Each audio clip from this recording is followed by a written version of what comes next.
Alex, a tired video editor, is working late at night in a dark room. The only light comes from his monitor. Dark room. Alex is hunched over a glowing computer screen. His back is to us, and the room behind him is filled with long, creepy shadows.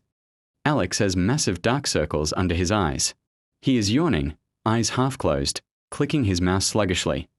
A close-up of his video editing software. A timeline is open, and a file named Unsolved Lost Footage MP4 is imported. While scrubbing through a folder of stock horror footage he downloaded from a shady website, Alex finds a video file that has no thumbnail. It's just a black square.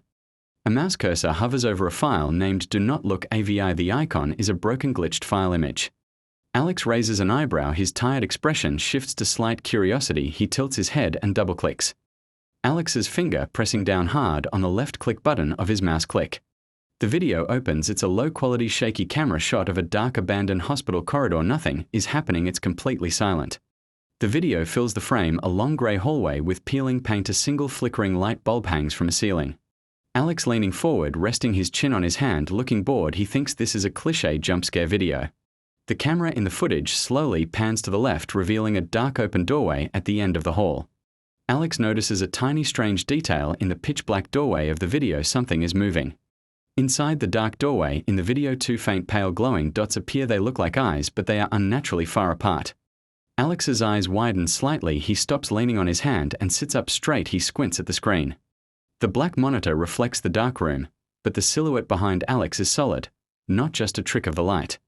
Alex tries to scream, but his throat feels tight, like it's filled with cold, wet sand. The hand on his shoulder is freezing. He can feel the sharp pressure of long, thin fingers digging through his hoodie. A soft, wet wheezing sound comes from directly behind his left ear. Alex desperately jams his feet into the floorboards to push his chair away, but it stays locked in place. The screen flickers back to life, but it isn't the editing software anymore.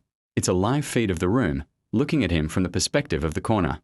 On the screen, Alex sees himself, and behind him, a creature with limbs far too long for a human. The creature's face on the screen has no eyes, just deep, hollow pits where the dark fluid is leaking from. Alex notices the creature's mouth on the screen begin to open, wider than any jaw should be able to stretch. He shuts his eyes tightly, trying to convince himself it is just a high-end prank video he accidentally downloaded.